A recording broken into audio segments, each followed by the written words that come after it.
reporting on the games you love by people who love to game. The MMO Reporter Network. Welcome to Camp Resolve. We're grateful for the cooperation of your respective governments in the coming assault. We ask that you stay on alert for the duration of your time here. We've already seen hostile action at our camp boundaries. If you're unsure of how to be of most use, find a ranking officer in one of our 3 orders, and they'll find you a task. Good luck to each of you, and may Tyria prevail in the days ahead.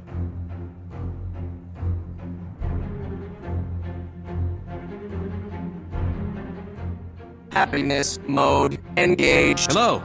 Welcome. Ready for action. Happy to meet you, hero. Glad to have you with us. You'll find everything you need here. Hail, traveler. Wake up, you motherless Ettins. It's time to go. I'd offer the traditional pirate's greeting, but your spleen is better unperforated.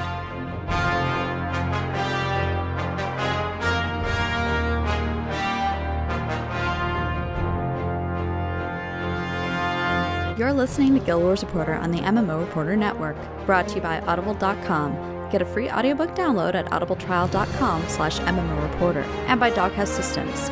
Choose your weapon at doghousesystems.com.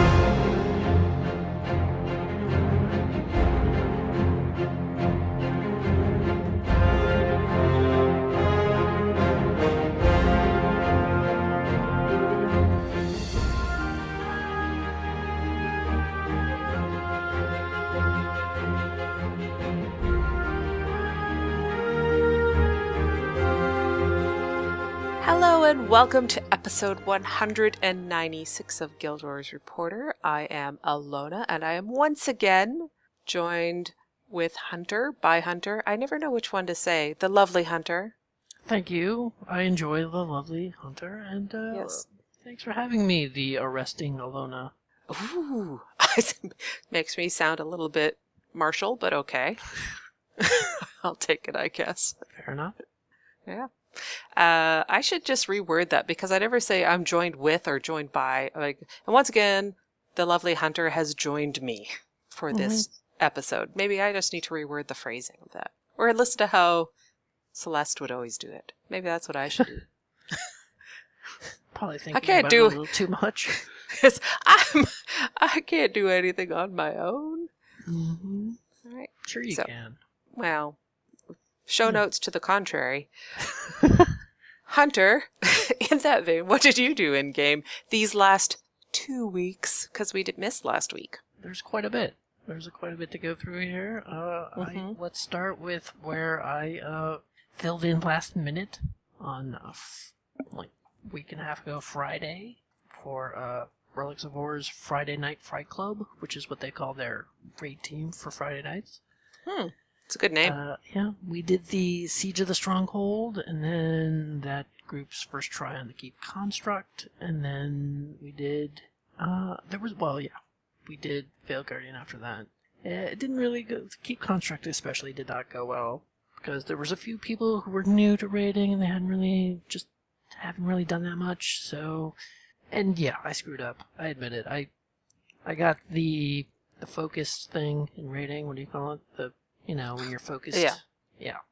When you're being targeted. Targeted, but there's a word for it, and I'm drawing a blank. But anyway, I got that like 4 times, and twice I screwed it up really badly, and basically failed the raid for everybody. So, hooray for that. And Saturday, I worked with Rife from RO to complete a bunch of the achievements surrounding the Consortium/Priority Leyline events. This was Saturday before last. Yeah. And got the older achievements for finishing 10 Leyline events successfully. Got a smattering of progress on the new achievements, and yeah. And then I also started work on Tier 2 of Twilight and completed that, which was really expensive. It's pretty much, the whole thing is just such crap. The 2 biggest issues are when you are asked to complete 250 mithril greatswords. So that costs about 12 mithril ore per greatsword, so 3,000 ore. But then you are asked to make 250 greatsword hilts separately and 250 greatsword blades separately, and that's 3,000 more ore. So, to add to that, there's another stack of mithril ingots that you need to make for something else that you need to make. And yeah, it's ridiculous. It's, ugh. And also, you need to make Deltramore steel for various things. I think I had 40 when I started, and I needed at least twice that, which was ridiculous. Hundreds of gold. Wait. Was this ridiculous? Are you making fun of my use of the word ridiculous? A little bit. I mean, you're just used...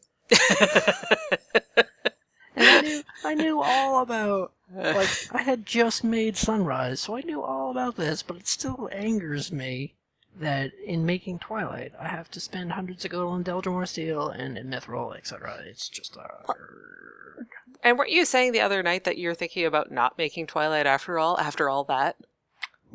Or no, to sell. You were thinking of selling it. Yeah. Well, that's, I'm debating debating making Eternity. That's it. That's the one you're thinking of. I think that would be a mistake.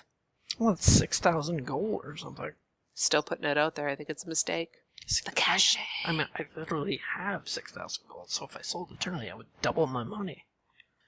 For what purpose? To buy Eternity? To be the richest person in the game that I know. Okay, that's fair. You're pretty much almost there already, but okay. I think Festi has more, but I'm not sure. No. So from that, I also, we did guild missions with RO, but only a few people showed up, so instead of doing guild missions, we did a Twilight Arbor run of Aether Path and Forward Path, so that was fun.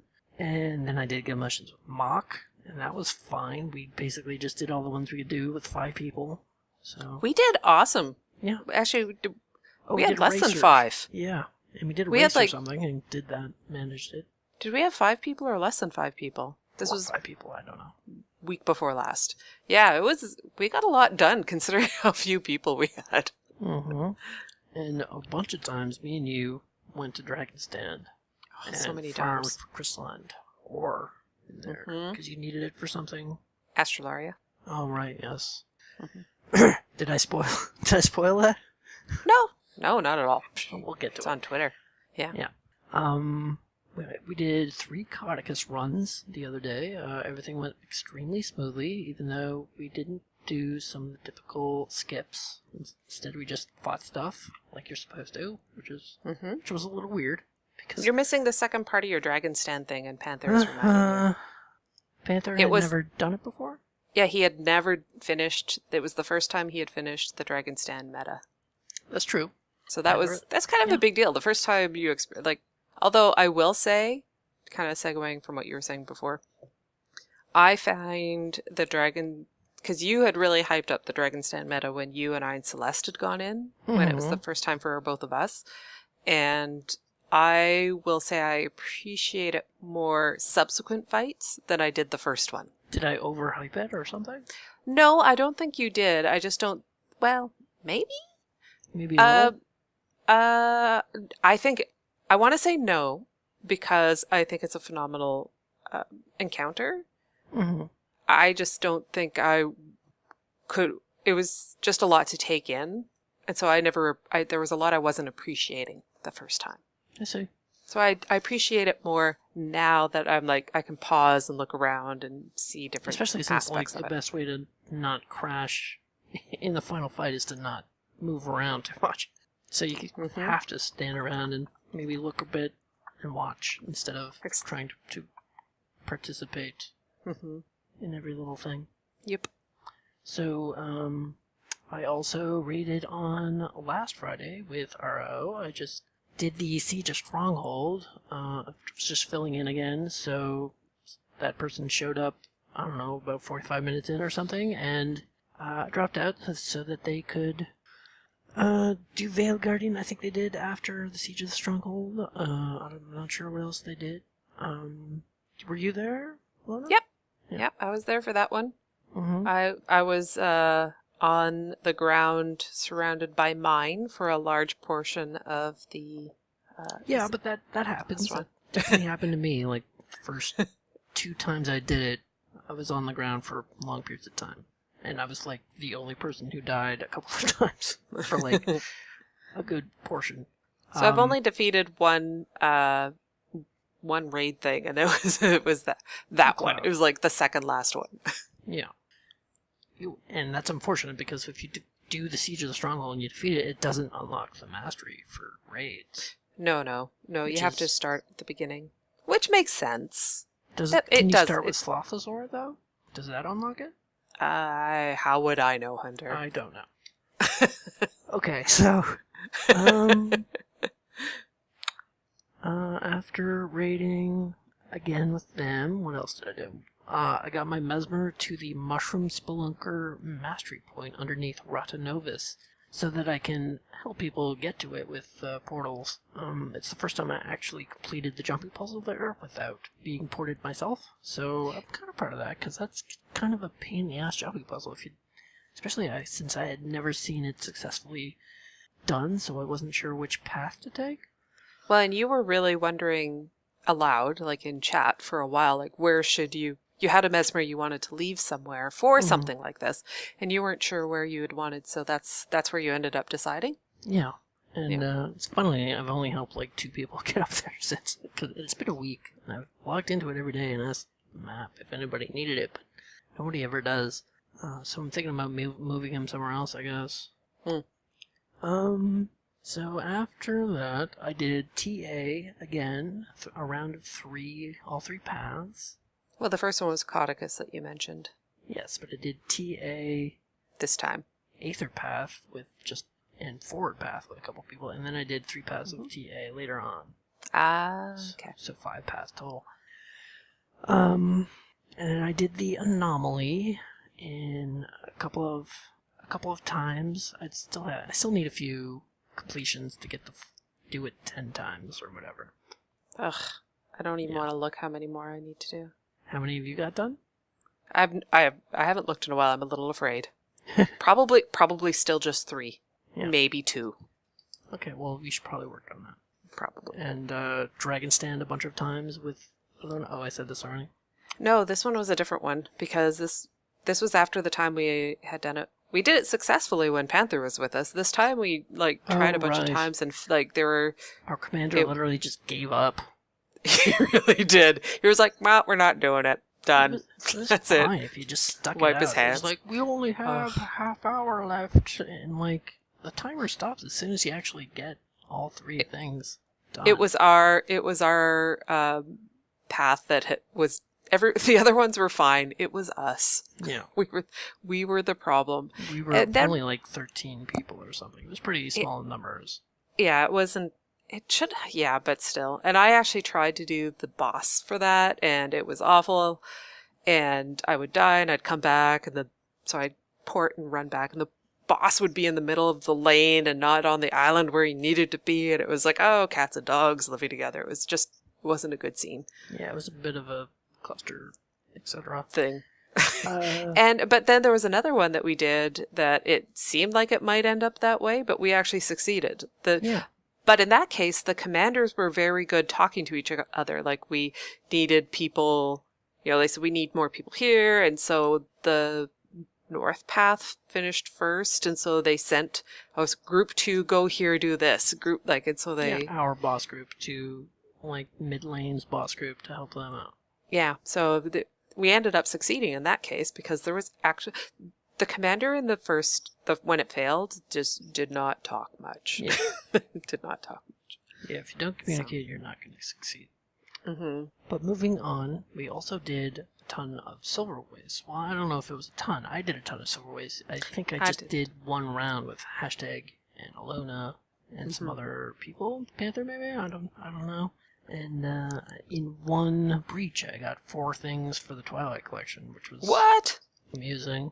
4? Yeah, well, all I had to do was go down into the breach area and double-click Luminator. Oh, right. That was the time we basically ran from boss to boss, like breach location. Like, we caught 3 of the breach locations. Oh, yeah, it's true. I missed one of them, but you guys made it to... Mm-hmm. So that was fun, and I did a few multi-maps for Auric Basin, since I think that will probably be patched out on the 26th? Probably. I think that's a safe bet. Yeah, it's way too exploited. So we'll see. I haven't done it because I feel bad. And then I think I'll let you talk about this thing right here. Sure. Well, you can comment on, but I'm gonna what I did. So, first of all, after the weekend before last, and we had made the show notes, and Hunter started putting what he had done in. We're on the next day, and Hunter goes like, Did you just copy and paste what I did and just change names? I'm like, yes, because we did the same thing. I've been staying on you to like update it regularly because I knew 2 weeks would go by and she'd be like, Hunter, what did I do this week? It's like the same thing every week. Yeah, I make noises all the time. This is clearly the truth. So I was coming in almost every day and just typing in something, and I come in and I read through hers, and it's just literally copy-pasted from what I've written. To be fair, I've done it to Celeste too in the past. Hey, why do the work? Why do double the work?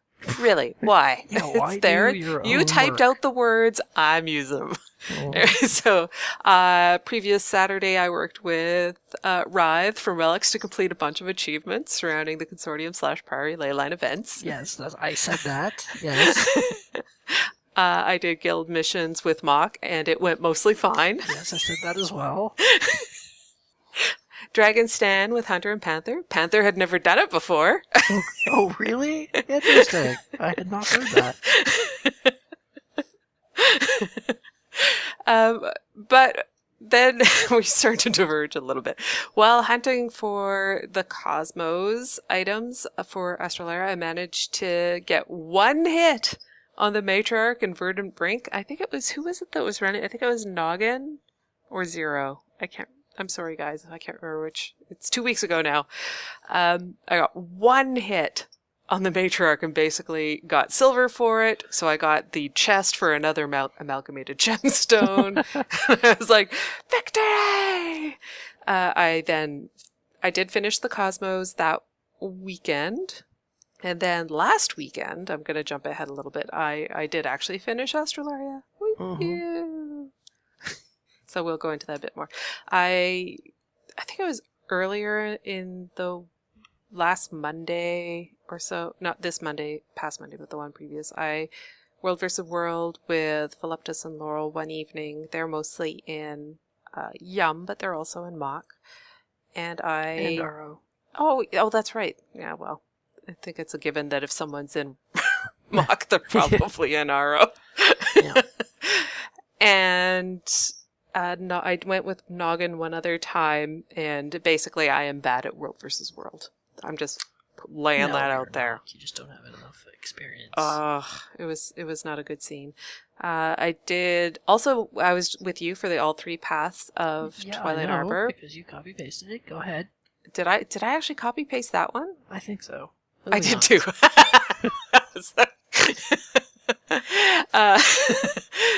Mock one night did Caudicus's Manor. We did two paths, or did we do one path? I think you guys did all three. Yeah. I did two of the paths. And in honor of the hero of Shaymore, hashtag carried one of the pillows from that one portion all the way outside with her, giggling basically the entire time. And she couldn't figure out why. And then she had to drop it because we obviously had to fight at one point. And before the fight started, Hunter picks it up and runs this. We're right near the exit portal, and he runs up to it and throws it into the portal, and it disappeared. So you could actually throw things through that, and they go away. And everyone just basically died laughing, except Hunter. He was just like, well, thank God that's over with. Well, I wasn't about to go through that again. It was so fun. It was well, you did though. And it was awesome. Oh, it was so good. I'm reliving it. I did more Dragon Stand a bunch of times with Hunter. One time was really frustrating. Copy pasted. Macheted the heck out of Noxious Pots. I also ran a few of the raids with Relics last Friday. I was mostly along for the ride. I didn't necessarily. It was more for. There were a few people in there that hadn't done them before, or very little. So they didn't have enough people show up, so they decided, well, let's make this a learning experience. So it was good to actually get that bit of a refresher on some of the things, because we did try Veil Guardian that night. We weren't successful. I think we could have done it though, Hunter. We were close. Yeah, if we had more time, but I think... Well, there's few people that the time zones are really disparate. Needed to log out. And, Yep.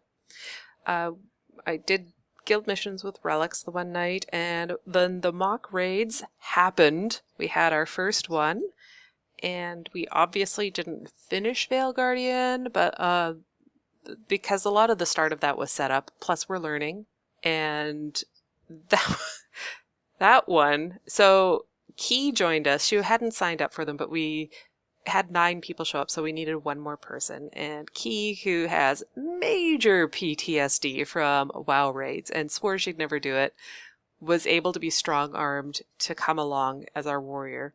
And in Veil Guardian, when you're fighting them, you usually kind of congregate outside of the platform, because if you step on it, it will start the fight. And after one of the wipes, we were standing there waiting, and and Key starts running up, and she cuts over the platform. And so I yell at her to get off of it, and Hashtag is running alongside her, and Hashtag gets so scared she runs off the platform and dies. And he's saying, a real life feared off cliff. I feared her off a cliff. Yeah. In real life by yelling at someone, not her. So I was like, Key, what are you doing? Get off the platform! And then over here, what? Hashtag has to run all the way back because she's dead. It sounded like you guys did really well considering it's mock. Like, no disrespect. That's kind of shady, though. That's some shade you're throwing right there, I gotta say. No, we did do really good. I mean, we had a few people that had done it enough times that it wasn't brand new. Mm-hmm. And we did take it slow. Like, we talked through and everything. So that was, yeah, you're right, Hashtag. That was the other thing that made me laugh a lot. Okay, we're good. Home stretch. Did guild missions on this past Monday with Maven.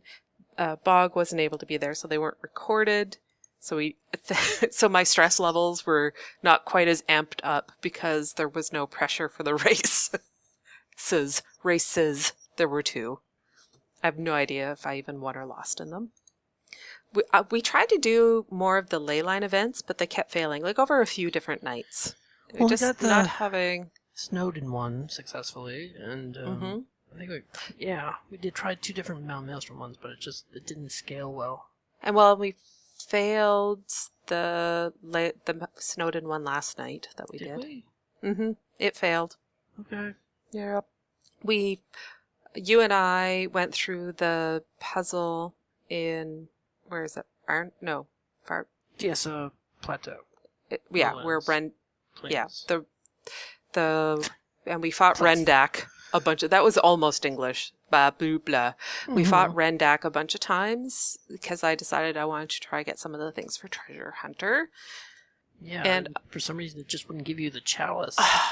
It took 5 times to get the chalice. Yeah, so how do you think your chances are for getting a ring? Pretty good.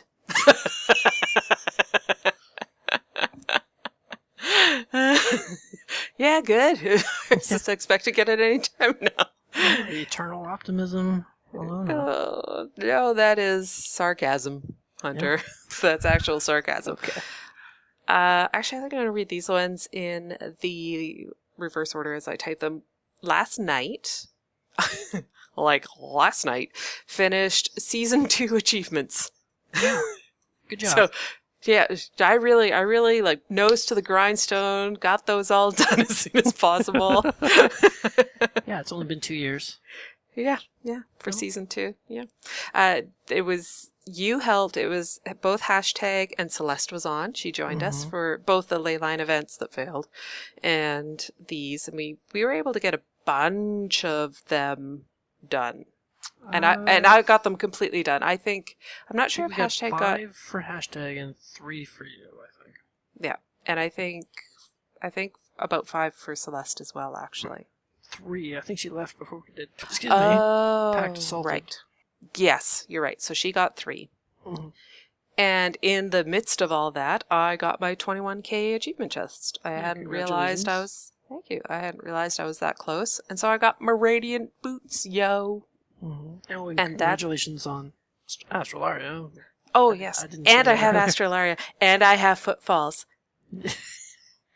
Not your first legendary, but your first footfalls. Yes, which is the biggest deal. And yeah, so if there's any ANET devs who happen to be listening, that's a big complaint for us. The minstrel does not have footfalls. Yeah, I'm so sad. And now that I know what it's like to have footfalls, I'm even extra sadder about the minstrel.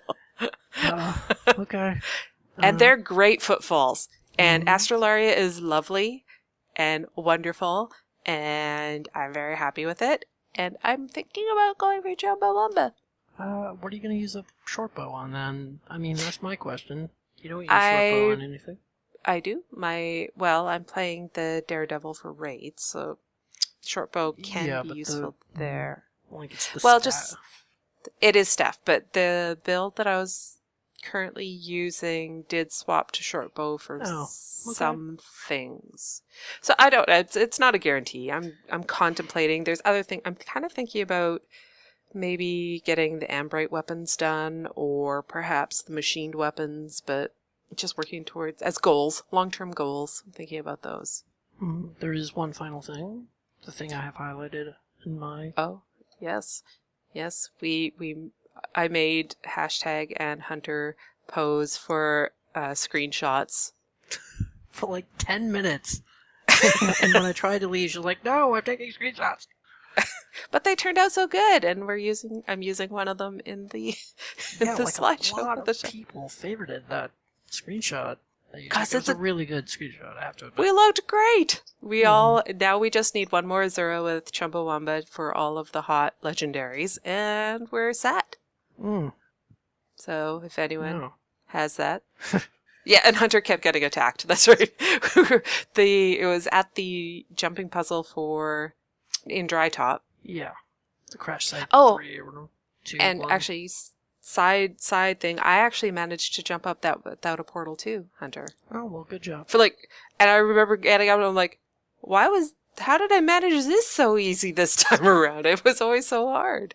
Yeah, well, I think it's harder when you do it in the story instance, because you don't get the air jumps. Yeah, oh, right. Yeah. Clouded in chat is saying that he wants the next elite spec for Warrior to dual wield short bows so he can fire tigers and unicorns at the same time. I got a vision. Okay. That would be so good. I think that is what we did this week. Yeah. And Irish, I'm not sure about back pieces. I'm kind of torn on getting the legendary back piece. Maybe that's what I should go for. So, yeah, that's what we did. These past 2 weeks. That's 2 weeks. 2 weeks of stuff. Anyway, so we live stream Wednesdays at 9:30 p.m. Eastern Time, 6:30 p.m. Pacific Time at twitch.tv/MMO Reporter, and you can subscribe to the audio version of the podcast on iTunes and Google Play and Stitcher and a few other places, probably. And remember to rate and view us so that other people know that we're a real podcast and exist, and we're still reaping the benefit of our previous begging for reviews. Because I'm glad that you acknowledge that. It was pretty shameless. Well, okay. I was involved. There's history. There was history for why I was actually. I needed to know it was working. And now we do, so thank you. Yeah, we have, for this week, I'm going to read this one from, okay, for one thing, love this username, Axehole. Axehole. Fantastic username. Love it. 5 stars in iTunes from June 24th. Great podcast. Here is a fun podcast talking about the latest and greatest of Guild Wars 2. Lots of great chemistry, and they bring in the listeners for the fun from their Twitch channel. Because, and this is me talking, not the review, our chat is awesome. Yeah. And they're half the fun of doing the show. Mm-hmm. I would say.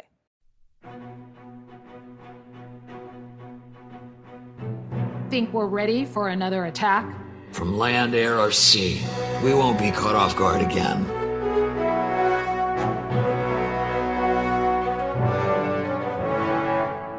Report from Lion's Arch.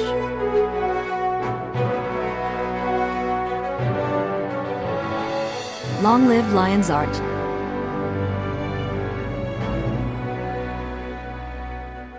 Out of the Shadows, Guild Wars 2's Living World returns on July 26th. Weird voice. Weird voice!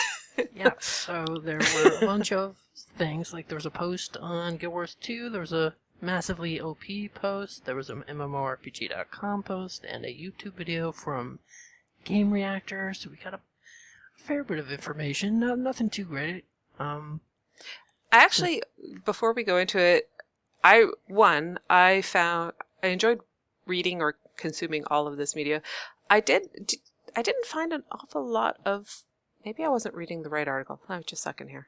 You didn't find an awful lot of what? Never mind, I read the wrong MMORPG article previously. Oh, okay. So yeah. So the first thing that is important to know is you do need to own Heart of Thorns and have a level 80 character to access the Living Story Season 3.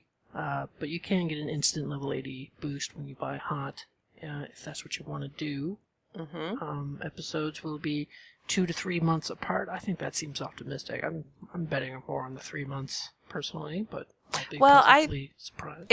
It could be like in last season where some of the chapters were smaller, some were bigger. So maybe they'll give us more time to do them, and some just won't need as much because they're just not going to be as large. Mm-hmm. And I suspect I actually suspect they're probably going to be more like 2 months, but then they'll stretch them to 3 over special event weekends. Oh, yeah, like festivals. Or not weekends, like festivals, yeah, but over Halloween and Winter's Day. Possibly. Because that's going to be in there. Mm-hmm. And episodes will be unlocked for free if you own Hot and log in when they are active, as with Season 2. Season 2... What? Yes. There was one thing that said even if you don't own Heart of Thorns Season 2, they will unlock for you if you log in. Interesting. They just won't be available to you until you own Hot. Yeah, that's interesting. Yeah, I thought beautiful concession.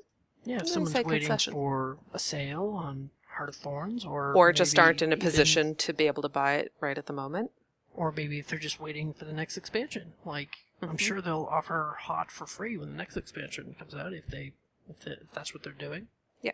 I actually was a little bit surprised that they were continuing. I mean, I liked this model, and I'm glad that they're continuing it. I'm a little surprised that they are. But the addition of, even if you don't own Hot, you can log in and just basically unlock it for your account is so nice. Generous. That's it. Generous. That's the word.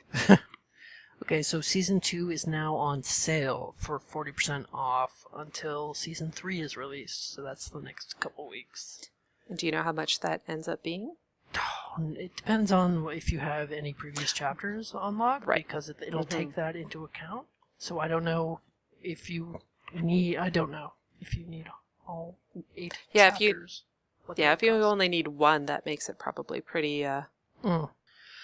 So also, we found out a little bit about fractals. Chaos Isles fractals is apparently fractal, what it's going to be called. You'll see elements from several past fractals combined into one thanks to a character tentatively named as Mysterious Azura.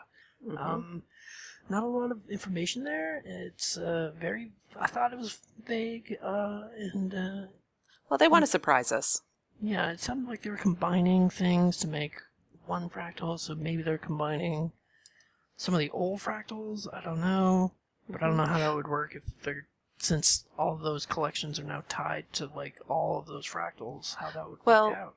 The Game Reactor. For one thing, I actually found this interview with Josh Davis and Ross Bealey on YouTube. And it doesn't have I think last I saw it had 38 views, and I think 3 of those were me, to be perfectly honest. Click on it right now and see how many views it's got. And I found it quite interesting, Game Reactor TV, and at one point, the interviewer, Bengt Lem is the interviewer, and he asks about the fractal, and Josh Davis says the new fractals map will touch a little bit on, it runs in parallel with what we're working on in Living World Season 3. There's a lot of magic out there. People are trying to harness it, use it for their own reasons. And there's a new entity that's popped up in the fractals, and I presume he's meaning here the Mysterious Azura. Yeah. Popped up in the fractals, and players are going to jump in there and investigate what the guy's up to, what his motives are, and what his end game is essentially. And this new fractal is kind of cool because it's an amalgamation of different fractal experiences. You know, with all this magic out there in the world, the boundaries between fractals are starting to crumble, and we're starting to see almost this dreamscape in the new map where you can go in and you experience other places, but almost in a deja vu sort of way. So I thought that was very, it didn't sound like it was replacing the others, but an amalgam of them. So I don't think it would affect new stuff. Maybe new takes on it, because I find it very vague and lacking specifics. Well, and they kind of have to. They can't tell you, here's the whole story. Now you don't even need to bother playing it. They have to tease what's coming. Week, though. You know they're going to talk about it at length next week. Why couldn't they just talk a bit more about it? I don't think they will. I think they will tease it quite extensively next week. We will find out. We will argue about it next week on the show. So the thing I enjoyed. Actually, a fair bit of the content from the Game Reactor TV video, I might link it for chat right now, just because they might be interested. There. I found that they worded things slightly different here and there. But anyway, so that was what they had to say, what Josh Davis had to say about the Chaos Isle Fractal. Yes. And also, one of the things that mentioned in various places was the Revenge of the Capricorn, a revamped version of the retired raid on the Capricorn PvP map. As before, you'll have 3 points to capture. There will be a new bell objective, capturable at 3-minute intervals, that signals a cannon fire from the Capricorn. I actually really wish I had tried PvP while the original map was in the game, because it sounds like I would have liked it. I had been in it a few times just fooling around, but never actually played a match. I should look online for videos of it. I did think the transition from water to land was a little bit weird. In what sense? For a PvP map. Because for a few seconds you didn't have access to your skills because you're transitioning. Okay. Yep. And I think a lot of people exploited that transition for various things, but I can't remember the basic reasons it was eliminated as a map. Okay. No, that kind of makes sense.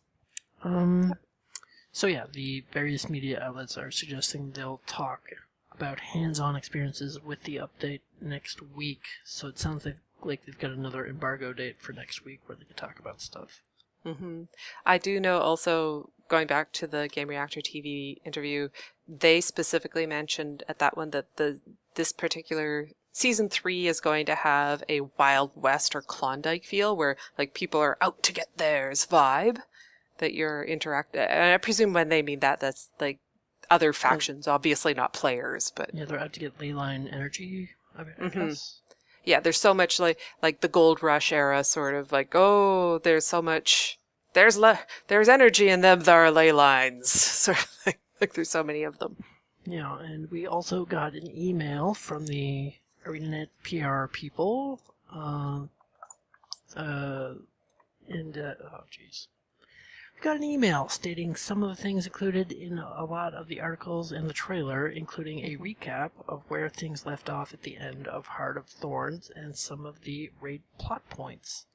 And I thought that was interesting because ArenaNet tends to think of the Living Story season as sort of episodes of a television-style series, and when television has a recap, sometimes they'll show someone who hasn't been in the show for a while in the recap to remind you they exist, and then they'll be in the episode. So I thought when they, in the recap, mentioned Timey and her work on the Elder Dragon research, and they mentioned the destruction of the Pact and the need to regroup, and the White Mantle plot from the raids. Which has no impact at all on Living World Season 3. Yeah, no. The raids don't interact with the living world, so why would we have a reason to complain? But the recap also mentions the egg and Mordramoth's magical energy surging out into the rest of Tyria. So those seem like the important things that we're going to be circling around for Season 3. Yeah, I really liked... So they released the trailer, and of course I drop everything I'm doing while at work to watch this. And yeah, my boss was talking to me. I said, nope, stop talking to me. I'm totally watching this YouTube video right now. Shut your and boss. I'm trying to... So I watch it. I'm like, oh, this is mostly... So like, there's like 5 seconds of actual new footage. That said, I really liked how it recapped the previous one. Like, I think this is the best recap done by ArenaNet and the best delivery of it that I've seen so far. It's still just a recap, though. But that's fine. What I'm saying is that it's usually been left up to other people. Like, you have to go read wikis or fan-made videos, or there's something in game that you have to seek out specifically to get a recap. And so I think there's been a few different things tried, and I think this one works really well. And I think they've also synopsized it. I don't even know if that's a word, but I'm using it. I think they synopsized it pretty well in the time they had. And actually, further what you were saying, and Clouded in chat is saying Traherne was in the trailer, therefore he will return. I was actually wondering about that. I was wondering if we're gonna... No. Yes. No. This is the end of zombie Shakespeare. Like, There's no zombie Traherne. He's not coming back. Well, if Traherne's coming back, they're bringing back air. So then that's not happening. I mean, his body is physically destroyed, and anyway, moving on. Yeah, but you can start... Hey, Guardians of the Galaxy, Groot came back from a tiny little twig. You can regrow Traherne. Not the same thing. How?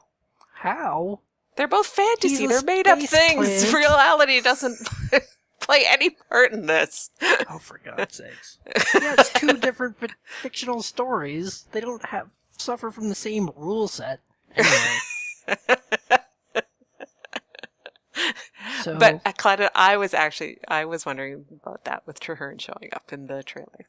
Anyway, I think that's it. I think that's it for this part. Although, so before any of this news came down, Mike O'Brien actually made a post on the forums. Like the night before. Yeah. Only about 8 or 9 hours before, really. Yeah, it was like middle of the night. Super late, yeah. And he said it was quite a long post, but I will recap about half of it here. With this release, we're bundling a Living World episode with additional content for other areas of the game. You've seen that we've been following a pattern of releasing a bundled update each quarter. This is a content-focused continuation of that kind of thing. Of course, we'll give this release a name, not just July quarterly update, and we may be able to increase the pace, ramping from 4 bundled releases per year towards 6. What's funny? Sorry, just keep reading. Are you reading chat? Is that what's funny? Yes. Okay. Bundled releases per year towards 6. So we'll move away from calling these quarterly. Some of you may look back nostalgically at 2013. I actually kind of do look back nostalgically because although I was not happy with how quickly those updates come, there was a real sense of vibrancy with the updates. It felt, do it before it's gone. Yeah. But I also was unhappy with it, so I'm glad things are sort of the way they are now, except for the content drought. Anyway, you may look back nostalgically at 2013 when we shipped updates every 2 weeks. That year, we shipped a wide variety of things, 9 or 10 releases that we today call a Living World episode, plus updates to systems and content for other parts of the game, plus festivals. So it was the extreme unbundled version of this. It was nice that there was always something new, but I'm personally not wistful of that cadence because we sacrifice so much to be able to ship that frequently. With Season 3, our goal is to deliver content sustainably, at quality, establishing a pattern we don't have to take breaks from. That's fair. We don't want people to kill themselves over this. You don't want people to... Plus, it took the whole company to ship every 2 weeks. Yeah. I had something I was going to say, but they need to stop naming things, though. Like quarterly update, just call them updates. We're going to be updating several times a year and just keep it really nebulous. Well, they're calling us Out of the Shadows, right? No, but when they said that we're going to be doing quarterly updates, the road ahead for 2016 was quarterly updates, and now they're they're not going to be quarterly. They we might have 6 of them. It's more just that part. Mm-hmm. I mean, I'm not complaining. It's just... And it's an observation, not a critique. Maybe a little bit of a critique. But mostly an observation. Yeah. So, content drought is hopefully over. What I thought was interesting about this post on the forum is, even though it was only a few hours before we actually got actual news... Yeah. When Living World would return, there was a flurry of speculation of when that date would actually be, and it sounded is it even going to be happening in January at this point because there's these other things that they're still needing to do and blah blah. Well, they said it's not being called July Quarterly Update, but he never said specifically it's in July still. Well, you said January. Did I? Yeah. I'm sorry. I know. January. So, yeah, a lot of people were spouting a lot of cynicism about whether or not the update would actually happen. And so I remember, because Romo and I are friends, but on Twitter, he was like, yeah, I'm saying it's going to be on the 2nd, but that's being optimistic. And I thought that was really cynical, actually. Because I couldn't tell that by the tone of voice you used when saying it. It seemed very cynical to me. Especially since they had said it would be, quarterly, so it would have to be way off to not be quarterly. I also like that they are linking these, because they were moving away from, we're going to do story, and then we're going to do quality of life updates or technical updates, for lack of and now they're going back to bundling them all together so that everyone, and I think they actually... Which was the one I saw that they said this in? I think it was the Game Reactor one, where now they're trying to do it that no matter which game type you play, there's going to be something for you in that patch. Yeah. It's not this is the World versus World patch, so people who don't World versus World, they don't really care. Or it's only the PvP patch, and, so on and so on and so on. Yes. Okay. So they're trying to do the something for everybody. The buffet of patches. Would you like to take the next bit? I sure would. Or there was another post on the official forum about skill splitting from Josh Davis. The Lesh Prince recently developed some tech that makes skill splitting more feasible than it was previously. You'll see some PvP and PvE splits in the next balance update. It's important to understand that changes will still need to be global, but will definitely have a bit more flexibility moving forward. Keeping parity between modes when possible is important to us, but when it's not feasible, we'll look at splits. Yeah, I think this is important because a couple of times they've had to nerf skills in PvP that greatly affected very specific builds that had come about in things like raids, which sort of destroyed those raid builds, and raid gear is not easy to put together. It's expensive, and when you destroy a build, you have to change your gear. So I thought that it's important to have this change. I'm fine with it. Skill splits, I'm especially fine with it because, I don't PvP, so it doesn't really affect me. That's true. Now, when they're doing this, are they talking specifically numbers? Like, it's not, because I think we talked about this before, but in Guild Wars 1, there were instances where the only similarity between a PvE and a PvP skill was the name. Basically, everything else about it was different.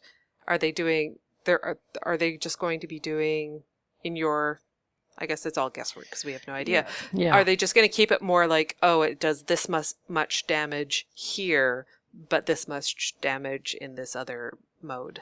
Yeah, I don't know. Because I would be fine with that. I'm totally fine with splitting.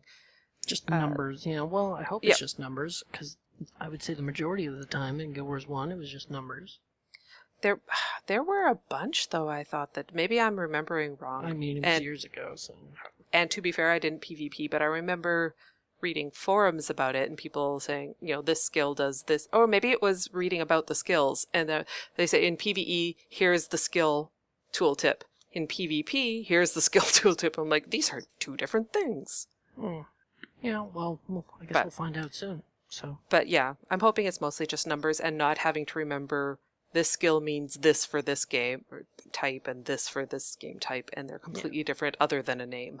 Same functionality, just different amounts of numbers. Okay. So, there were some new gem store stuffs. Today, or yesterday. Yesterday, yes. Tuesday.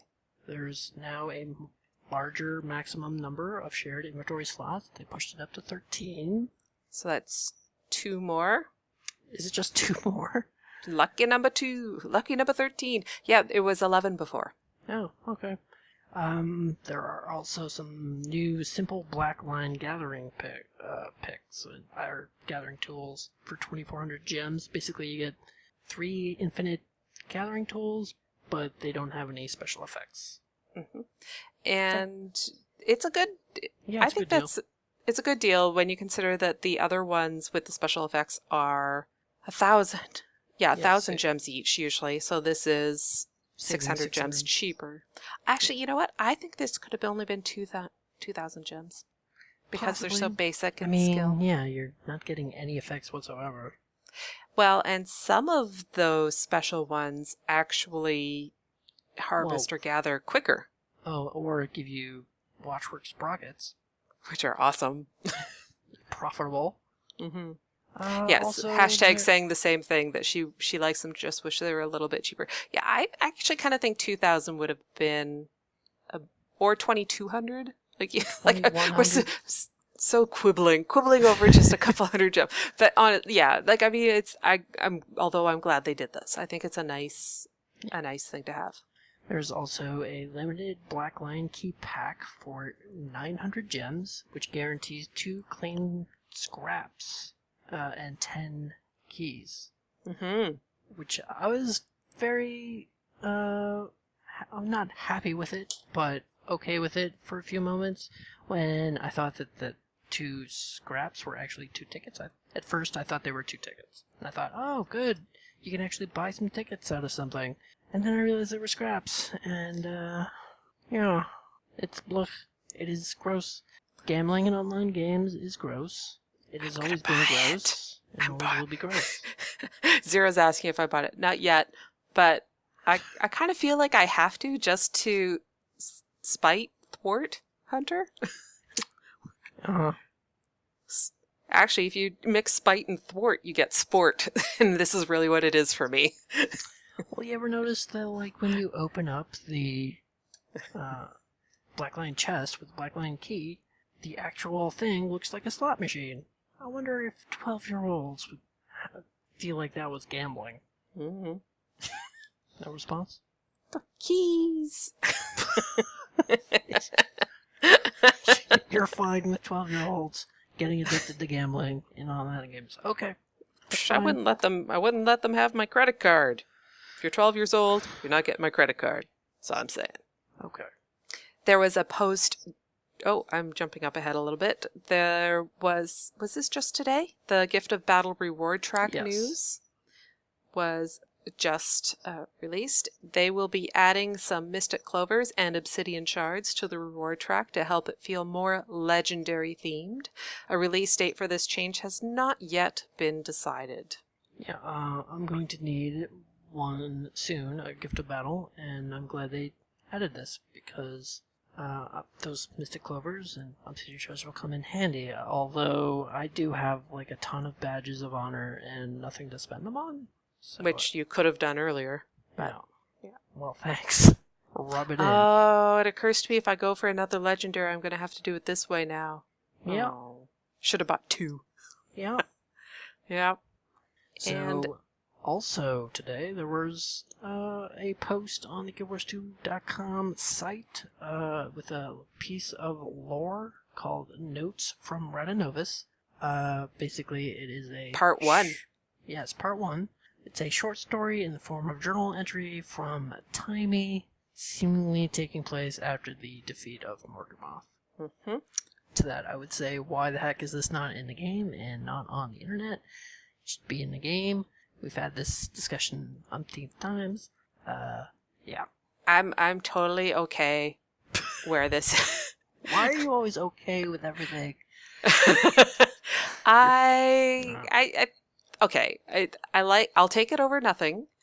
The one is entry number 8. I want to read entries 1 through 7. 2, it is fantastically written. I love Timey. I think she's great.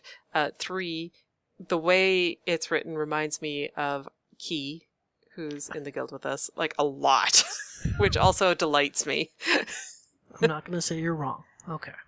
Yes. Does that mean that you want to say I'm wrong, but you just know No, I agree. It's not very long. If you're not a huge reader, I still recommend going to go read it. I actually think it would be great if someone dramatized these and put them on YouTube to some degree, because it would be wonderful to have them like Captain's Log, blah, blah, blah, blah. Like, maybe if there's more of them, maybe do an amalgamation of them. Compendium. So.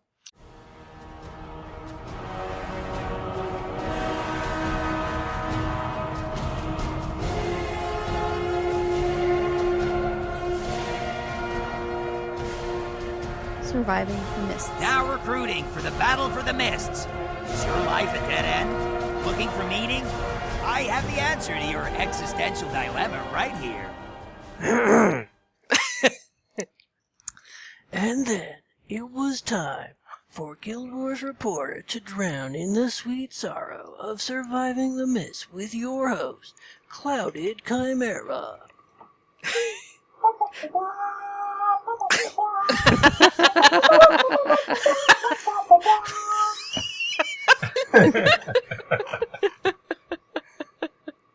Should I? I want to start this with a story, actually. Oh, Okay. Sorry. So, a long time ago, in a game far, far away, known as the Guild Wars 2... What was it? That was the Edge of the Mist beta. And you know how they gave you special invites and let you in? Well, the very first day or so, they had repair hammers in the beta. And it was just a skill that you could just trigger, so you could go around the siege and just repair things. It's like, what is this? This is amazing! And then they vanished, never to be seen again. Well, that reminds me of some of the skins in the hot beta, like the hammers that you got and stuff. But I'm sorry, moving on. I interrupted, sorry. No, that's quite alright. Yes.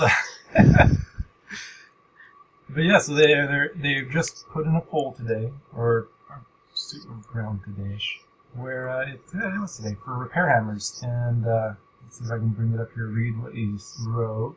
My internet faster. There we go. So this is posted by McKenna Berdreau, and she just want to answer a few questions about what they've seen about this repair hammer thing.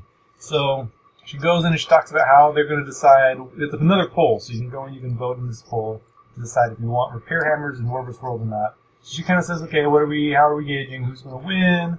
How are the repair hammers going to work? She says the current design is that you will be able to purchase the repair hammer from the tricks and traps vendor. When you consume the hammer, it will replace your weapon skills with one skill that allows you to repair any siege. If you drop the hammer or die, you'll need to consume another repair hammer to use the repair hammer skill. She went on to say that there's all different kinds of plans, putting it into the repair mastery ability line. It'll work on golems just so long nobody's in them. But there's really a lot that kind of goes along with this. I envision like lots of arrow carts, and one person shooting the arrow carts, and then like another like two people trying to keep the arrow carts alive, and then maybe like a third person or a fourth person. They're healing the entire group to keep the arrow cart alive, and so it could, or they just might not use it at all. And maybe one guy will run around and repair siege after an attack. It'll be interesting to see like how strong they make them, how quickly it will actually repair things, how much supply that you'll actually need to repair an item, whether it's like the actual cost of the siege or if it's more or less. I think that they kind of hinted at a few things, but it'll be fun to flesh this out. So they're going to kind of give us a beta, at least I hope a beta kind of version of it so we can test it out. Well, decide if we like it. Depending on how the poll turns up. So because it's no, the options are no, I don't believe repair hammers would have a positive impact on the game, or yes, repair hammers should be introduced on a trial basis. And then in smaller text it says, after players have had a chance to test repair hammers, we will hold a follow-up poll to determine if repair hammers should become a permanent feature of the game. And then there's always the don't count my vote. But I'm trying to decide here why anyone would vote for anything other than yes, repair hammers should be introduced on a trial. Like, it's a trial. Yeah, so I can see, because we're dealing with the World vs. World community here. Okay. And so they're very opinionated. And well, they care, because they care. Because they care. Yeah, yes. I opinionated myself. But they might not want Arena messing with their game mode. It's like, hey, what are you doing? What is this test you're throwing and messing up my game? And so they always got to be careful that they tread lightly among the community. And so I can see why the poll option is, can we maybe try this without hurting your guys' feelings? And don't hurt us! Don't hurt us! So do you think it's going to be exploited at all, or is that point of I think that's the point of putting it into a beta, is to really see how it will work. I don't see it being exploited. I think if they do put repair hammers in, they'll have to look at the amount of supply that they require and just supply in general to kind of fine-tune it to where it works well. But we'll see. Well, if you're curious, right now it is sitting at 55% of people are willing to try the trial, and 40% are no. See, that's shocking, because I'm in your camp, Pear. For me, it's kind of like, throw it in for 2 weeks and let's just have fun with it and see if it works. Although there was a huge amount remember the golem thing? Oh yeah, I thought that was golem populace. Yeah, that went. It was people just did not want to try it. I thought it was interesting and could have been. And it was just for a couple of weeks, so yeah, there was no long-standing impact, about that I'm aware of anyway. But I'm also, as I said earlier in the show, I am not good at World versus World. By the way, I let them count my vote on this. Just, So when I played the super alpha version of Repair Hammers in that beta, that Edge of the Mist beta, it worked well. And it took a while to actually repair something. It took supply to actually repair something. And so you couldn't just sit there and forever spam it. It was more just if your arrow cart was hit, and you could survive long enough to kind of repair it, or after the battle was done, because it took time too. You couldn't just tap it and be done. unless they make that an ability, in which case that might not be smart. But it worked well. It worked well in the alpha, a version of it, which was the unintended. We left it in the beta because we forgot to take it out. But they've had it in the game for years. Years they've had that ability to make it work. When did the Edge of the Mist come out? It was quite some time ago. I would have to Google that. I'm going to Google it. So, as Hunter's Googling it, another thing that they talked about was these might have been covered at other shows, but I felt like I wanted to talk about them. So sorry. No, that's fine. We did talk about this, but it wasn't over. I don't think it had finished yet. Well, anyways, they voted to have there be simultaneous battlegrounds. So you'll have like a little bit of desert and a little bit of alpine, mixed and sprinkled with some eternal battlegrounds on top. And I'm kind of saddened. Wait, we talked about this last time you were on the show, did Possibly, but they actually voted for it and passed it, and I'm saddened. Do you know what the end result was for it? They voted for simultaneous. No, like the percentages. Actual numbers? No, I looked that up. Early 2014 is when Edge of the Mist came in. Mm-hmm. So that, years. Now, I think because I didn't vote in this one because I did not feel like I had a right to. Mm-hmm. But what would you have voted? If I recall correctly, after talking with Clouded on the show about it, I like the idea of a rotation only because then you don't get tired of one thing over another. Yeah. So it was overwhelmingly simultaneous. It was 78.5% simultaneous. And that's just, you can't, they won't be able to balance these maps. There's every week somebody's going to complain and be like, oh, Jay Quarry's got the good rotation this week. And there's no way that they can balance it. There's no way. They can't. The way that the maps are designed, you can't balance them unless they all, unless each server, each world is on a different quarter of the map each time, which they can't do if it's, you're in Alpine and you ended up with the garrison and the other two, you can't balance it. And so I'm kind of sad. But it's what the community wants, and so give them what they want, I guess. But this is one of those things where if I was a game designer, I wouldn't have even given them the option. I just would have said, keep it balanced, it's better for the game. Because lots of times it's the truth. I work for a game development company, and lots of times when you implement things that the community wants, it destroys your game. Because they say they want something, you give it to them, it destroys the game. Like, they just all of a sudden they stop playing it because it's not as cool as they thought it was. Because a lot of things sound cool, but when you actually implement it, it doesn't work, and you're just kind of. So I think this is going to be one of those things. It's just long run bad choice, community, bad choice. Are you willing? Is there a possibility you're wrong? Oh, always. Okay. Well, let's hope for that then. Let's hope you're wrong. Yes. There. Let's. And say it ominously. PvP ranks or ranked matches, the PvP League for players is over. If you haven't started your legendary backpack by now, it's too late pretty much for this year. But they did kind of say that it would continue to be available, but it may not be quite as easy to get. So it's not impossible. So if you want that beautiful winged backpack, keep going. The next time it opens up. But if you haven't started now, it's going to be a lot harder. I saw someone with it for the first time the other day. It was quite beautiful, I have to admit. I think it's my favorite backpack in the game. Yeah. And it is lovely. If you invest the time and are somewhat decent at PvP, it's obtainable. Or at least it was. So my amber from this last, because I played like 4 games ranked, my amber isn't going to cut it anymore. I got a long haul ahead of me. You kind of need to put in at least 3 wins a day with, missing a couple of days here or there. So, you got to play the game a lot. But it's obtainable. It's not like out of people's reach, even bad players, so long as you're willing to put in the time and try to get better. You do kind of have to prove that you can get into certain ranks that may be more challenging. But I think it's still obtainable if you're really willing to put in the effort for it. Okay. But at this point, for those that want to get started putting in that effort, no.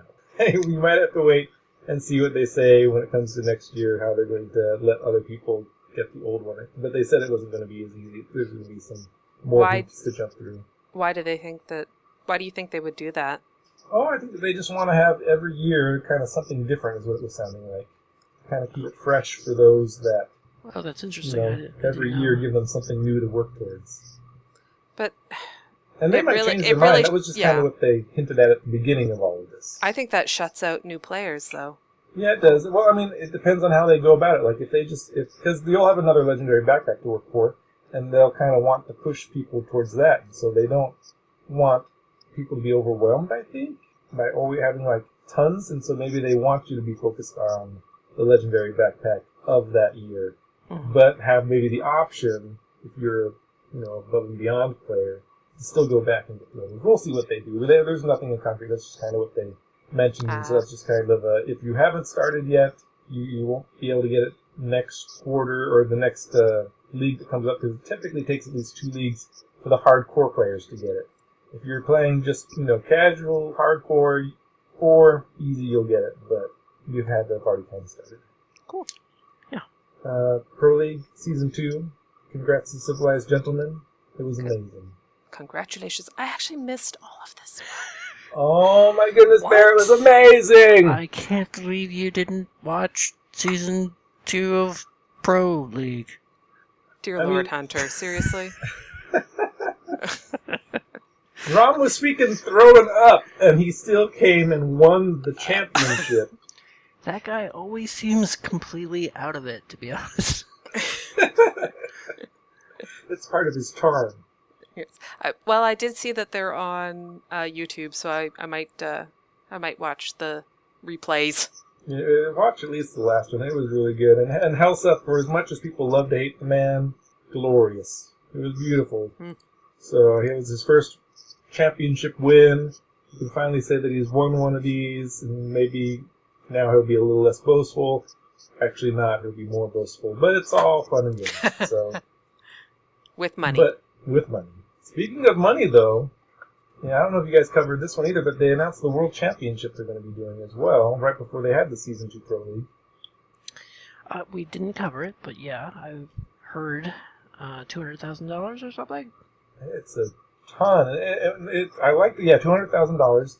And I like the way they're doing this, because I think that they've realized that the Pro League is slowly starting to dwindle in viewership. Just because, you have weekly matches, and, they kind of lead up to the final, but you kind of don't have to watch to, keep up on things. And so they've been kind of slowly dwindling in numbers. But the actual tournaments, the championships themselves are really well done. Their production value's out of this world for what, you're used to seeing when it comes to a lot of these things. And they get decent numbers watching these championships. So I think they're smart, just saying, hey, instead of spending the money to have ESL, have social media guys and admins and all of this stuff, no, let's just not worry about that. Let's just focus on a championship, a world championship. Let's market the heck out of this thing. Can I say that on podcast? Heck? Yeah. I'm pretty sure I've used words in this episode. But I think that's what they're going for. They said that the top 3 teams from the NA and the EU will kind of go at it, tournament style, double elimination, epicness of epic.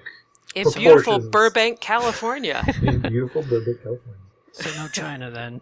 No China. No, because China's, let's be honest, China kind of tanked. Did it? Well, the popularity certainly seems to have gone away. Yeah, they haven't said anything, but the fact that they have not tried at all to incorporate China in anything leads one to believe it has not been as well as they had hoped in China. Okay. But that's kind of how the Chinese are, They play an MMO, and then they move on to the next one. There's not as much brand loyalty over there, so...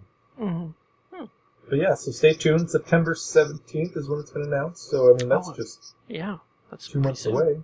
I thought it was November or something. Yeah, it's going to be pretty tight. If it's any... I was blown away by the production value of the last championship. They did a phenomenal job. It was way better than, Friendship is Magic, the Abjured last time. Do we know why they chose Burbank? Is there a reason? That's just where they have an ESL studio that is everything set up. So I just would have thought it was purely so that they could say you're alive in beautiful Burbank, California. That for me alone is reason enough to hold it there. But yeah, so I'm expecting pretty good fights, pretty good matches, and I always kind of loved my NA guys and supported my NA guys. Team PZ did a great job. They beat Astral Authority at the very end, and it was looking like PZ's going to carry us to the win. But civilized gentlemen, props to those guys. I'm going to be rooting for them, I think, in this World Championship because they were classy. They played good Guild Wars 2 PvP. So classy minus the vomiting. That's. He actually didn't.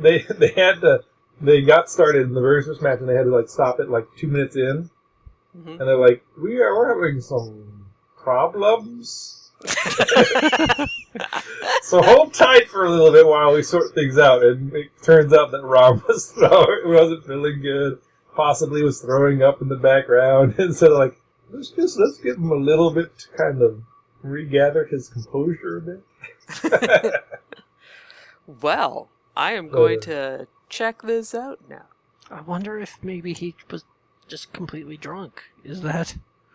It's not outside of the realm of possibility. Yeah. Or maybe he was very drunk the night before. Yeah.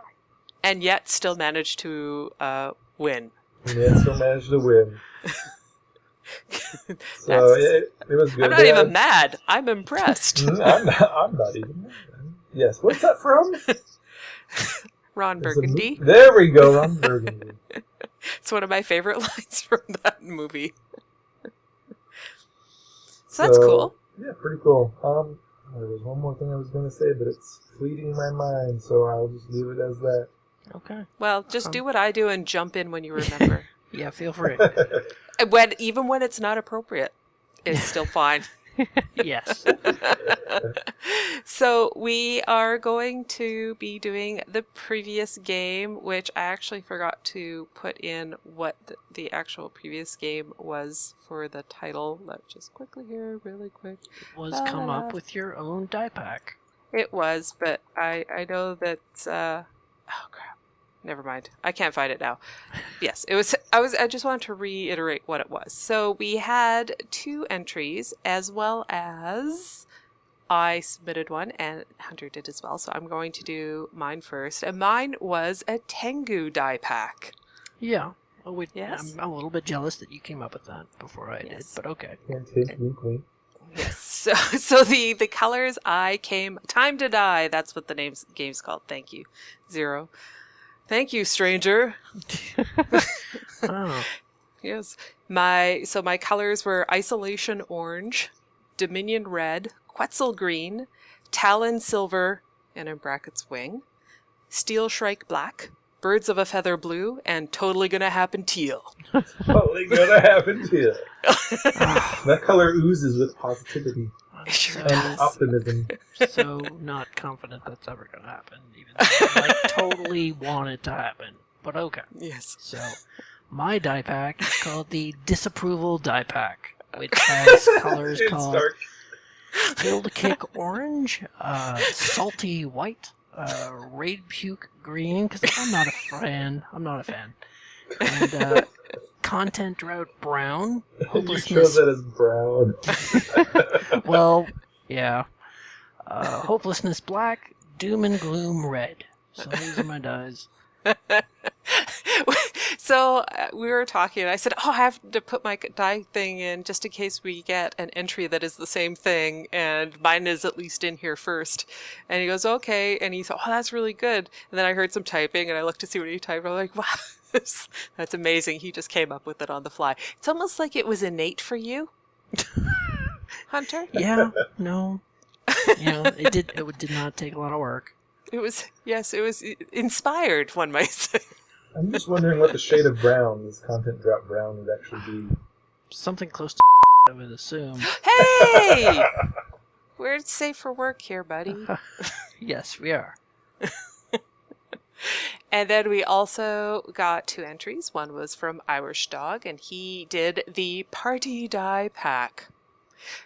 To celebrate all of the festivals throughout the year, we now have the Black Lion Party Die Pack. A sampling of the colors are Ale Moot, which is orange, Bar Fight, red, Sober Water, blue, Techno, which is purple, Empty Mug, brown, Blackout, Missing Swatch, and confetti sprays, a myriad of colors in one die, and this needs to happen. Confetti spray are light colors, nighttime fireworks is dark colors, and projectile vomit is natural colors. Oh, natural. And participation trophy, the color would be gold.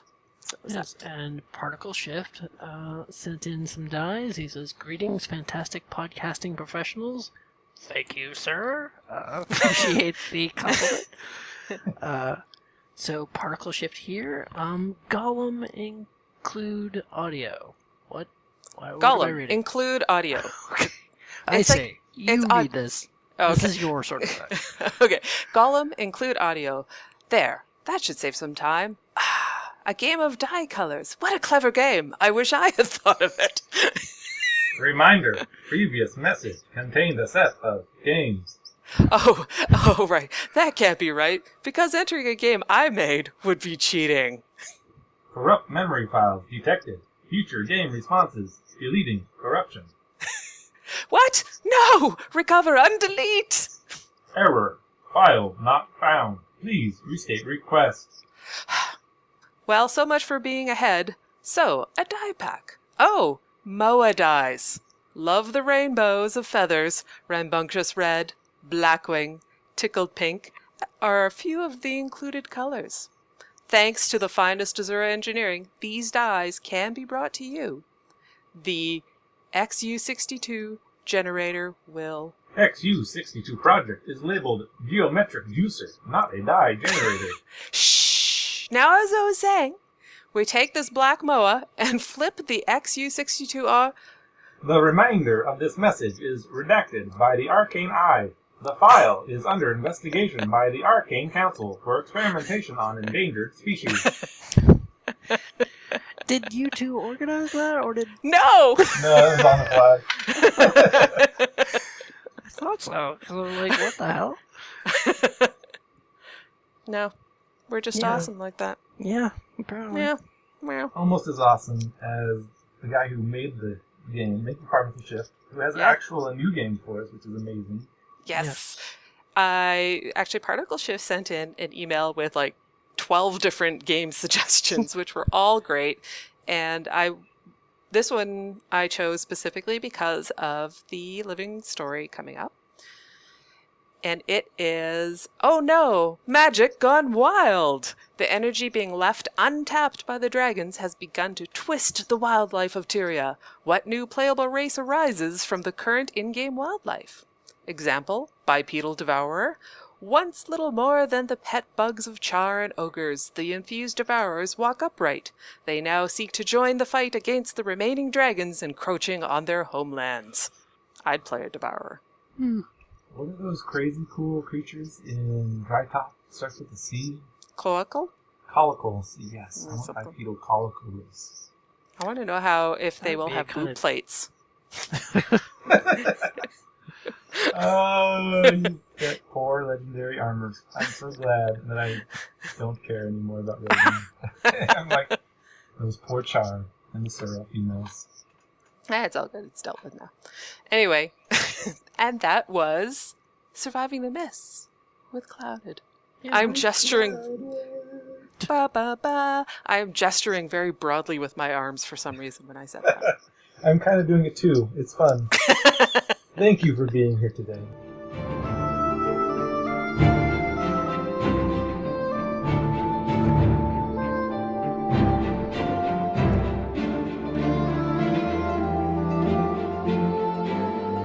Tales of Tyria.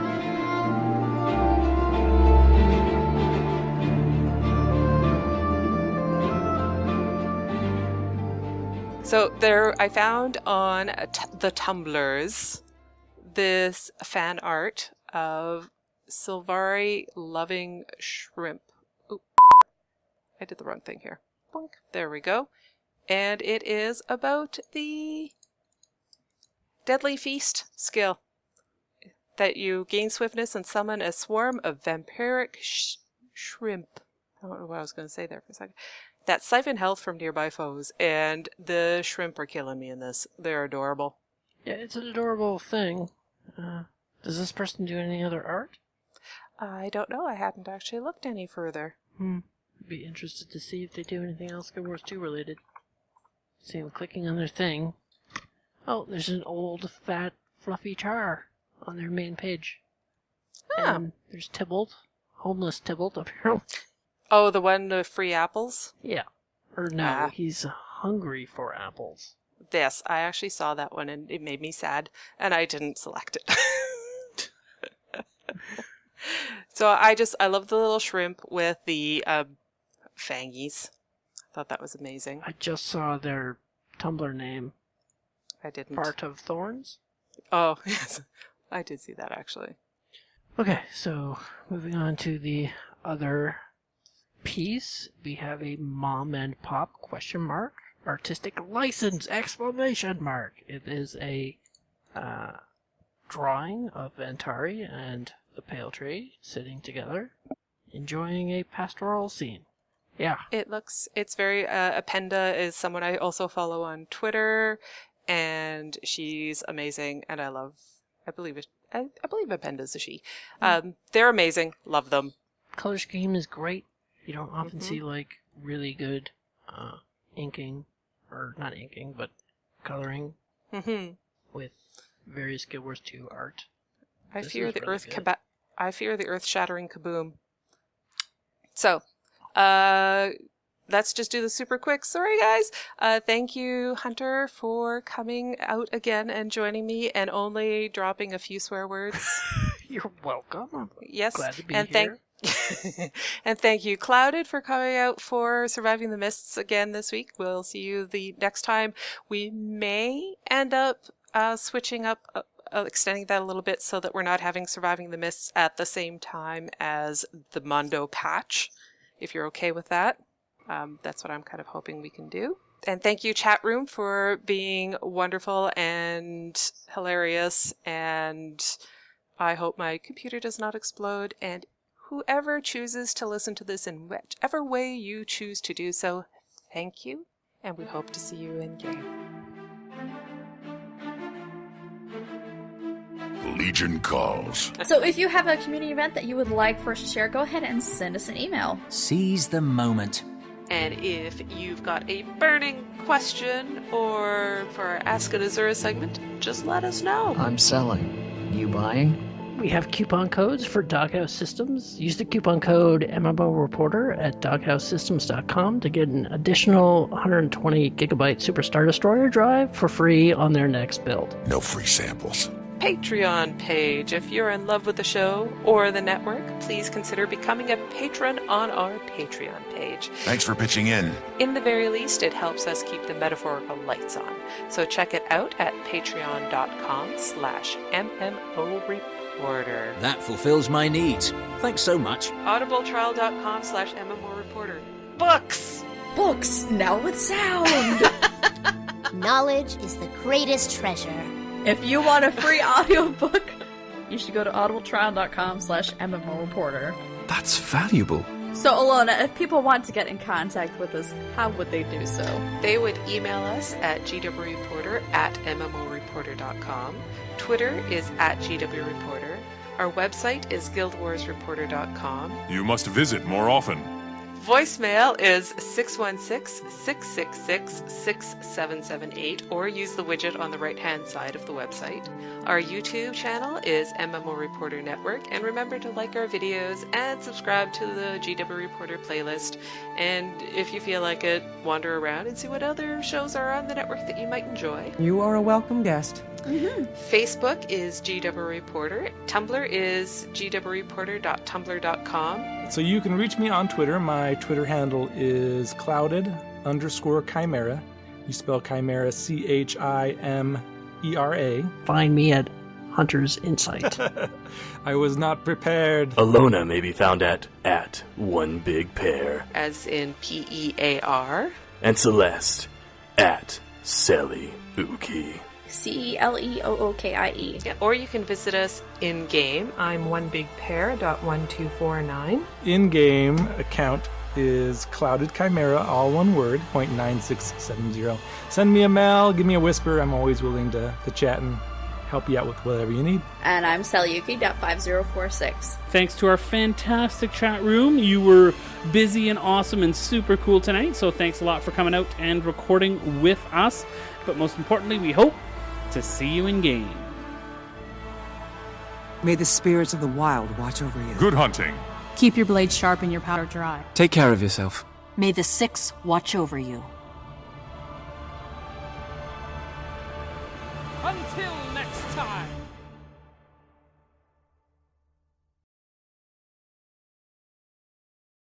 All right, I'm starting to record. Guild Wars record. We missed recording all our quality fighting. Yeah, because that's what people tune in to hear. You and me bickering. She's like, rah, rah, rah, rah. But I did this. Oh, you did it. Yeah, so we should get broadcasting so we can tell if we have any audio issues. Yep. Sorry. I just realized that I need to actually... Oh, crap. What have I done here? I don't even know. You can tell the chat that we're going to start very, very soon. I just completely forgot something. Are you finishing your sentences, or are you cutting it out? Kinda. It's very hard being me, just by the way. Allona? Yes. Sorry, I'm just typing. We're kind of doing a show here. Yes, sorry. Oh, I'm supposed to talk now. Sorry, I thought you were going to continue on. So, we have... I don't know. You picked them out, so I thought I'd let you. Thank you for being here today. What was that? Have you never, like, Princess Diaries, the hand, when you flick it up and down? Thank you for being here today. No, there was like a blonk noise. Oh, I had no idea. Oh. Well, then, never mind then. Thanks for watching the video, everybody. Don't forget to check out all the other podcasts at MMOreporter.com or by clicking on any of the links here. And please check out our Patreon campaign at patreon.com/MMOreporter. Thanks, everyone, and see you in game.